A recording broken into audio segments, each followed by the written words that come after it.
Hello friends, welcome to the channel. Today we're going to dive into one of the most intense moments in The Godfather, the downfall of Don Fanucci. Known as the King of the Streets, Fanucci ruled the neighborhood with tyranny, terrorizing those who crossed his path. But how does this story reach its climax? Let's explore Vito Corleone's cunning, his struggle to protect his family, and how a quiet act transforms him into a powerful boss. So stay with us until the end, as together we will uncover Fanucci's final moments. It all starts when Vito was fired from the Abbandando grocery company due to the abuses and extortions of Don Fanucci. While working honestly to support his family, Fanucci demanded that the owner of the company fire Vito to make room for one of his nephews. Fanucci used his influence and intimidation to secure jobs and favors for his relatives and acquaintances. The company owner, fearful of Fanucci's power and threats, had no choice but to comply with the demand and dismiss Vito. This moment was crucial, as it planted the seeds of Vito's resentment toward Fanucci and the corrupt system he represented. That dismissal marked the beginning of Vito's silent anger and resentment against the neighborhood boss. Fanucci, using his power to force the company owner to fire Vito, left him without his only means of income at a critical time, as he had the responsibility of caring for his wife and two young children. Despite this feeling of rebellion, Vito never openly showed his hatred for Fanucci. He understood that, to protect his family, he needed to be patient and cautious. The reality of not having a stable job forced him to accept hard and poorly paid jobs, like working on the railroads, where the effort was extreme and the pay minimal. This difficult period solidified his determination and taught him the value of patience and self-control.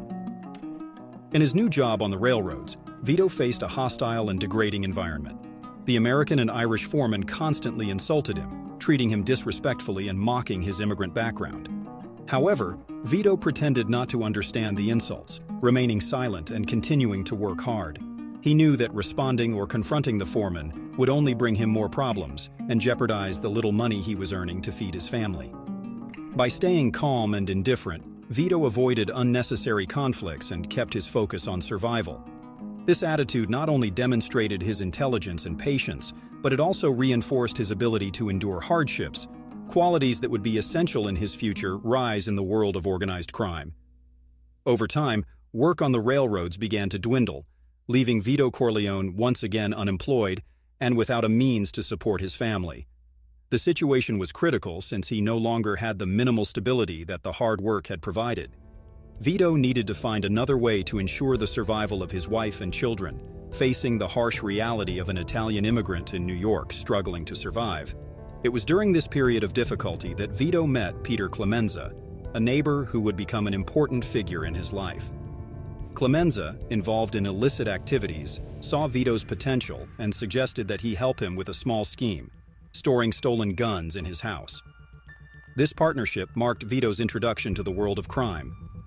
With few options and under the pressure of feeding his family, Vito Corleone accepted Tessio and Clemenza's proposal to participate in a dress heist. The offer seemed risky, but it was also an opportunity to secure his family's survival. Vito was assigned the role of driving the truck during the heist, taking advantage of his ability to drive, a skill that many immigrants of the time did not possess. The operation was a success, and Vito made enough money to support his family for a while. This event was crucial in his journey. The success of that venture solidified the trust between Vito, Clemenza, and Tessio, establishing the foundation for a partnership that would be pivotal in his future rise in the organized crime world. When Vito finally found a means to support his family, although risky and morally questionable, he was once again tormented by Don Fanucci. Fanucci quickly caught on to the illegal activities of Vito, Clemenza, and Tessio and, as was his custom, demanded an exorbitant tax to allow them to continue operating in his territory. Faced with this new extortion, Vito realized that even after finding a way to support his family, he was still trapped by Fanucci's demands.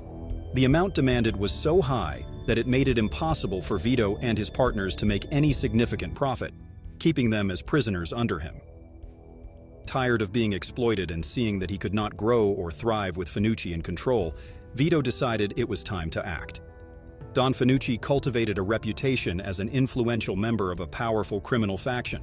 someone with many contacts, especially within the police, which made the people of the Italian neighborhood fear him and submit to his demands.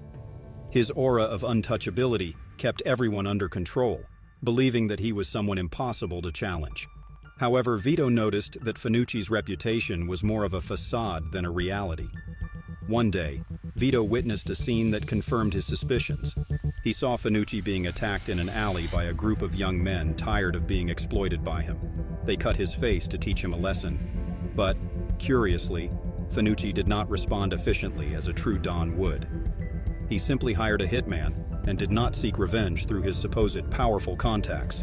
This incident revealed to Vito that Fanucci was not as dangerous or well-protected as he appeared.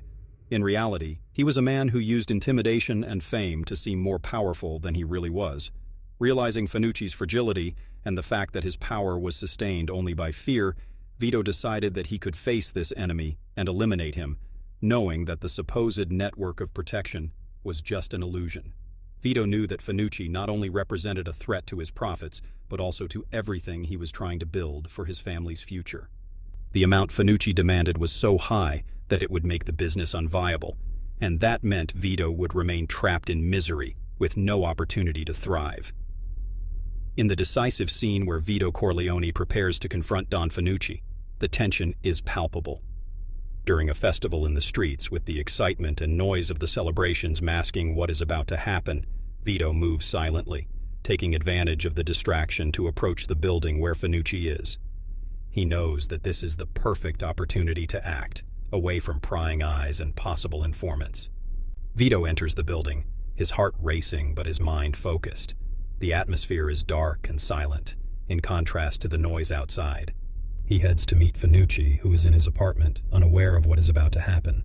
The tension rises as Vito approaches, and he prepares his weapon, determined to end the oppression that Fanucci represents in his life and that of his family. At the crucial moment when Fanucci finally appears, Vito acts with precision. To muffle the sound of the shot and ensure there is no commotion, he uses a towel, wrapping the gun.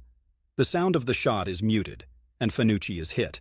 The scene is powerful, symbolizing not just the death of a man, but the end of a tyrant's reign who had tormented Vito for so long. This act is not just a matter of survival, but also a release of Vito's repressed anger. He frees himself from the fear that Fanucci imposed, and by doing so, begins his own rise in the criminal world, establishing himself as a new power in the community. The scene encapsulates Vito's transformation from an oppressed man to an agent of his own destiny. After Don Fanucci's death, a subtle but powerful transformation occurred in the community's perception of Vito. Upon noticing that the Don had disappeared, people began to associate this disappearance with Vito, especially since he had previously shown courage by standing up to Fanucci. Daily interactions began to change. Vito, who was once seen as an ordinary man struggling to support his family, started being treated with respect and deference.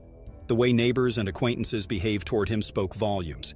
They looked at him with a mix of respect and admiration, recognizing that he had risen against oppression and asserted his place. This recognition was a pivotal moment for Vito, as he not only got rid of a threat but also began to be seen as a leader. People started seeking his opinion and trusting him, knowing he had the ability to protect the community. This new status not only solidified Vito's reputation as a man of action, but also marked the beginning of his rise to power, as bonds of respect and loyalty formed around him.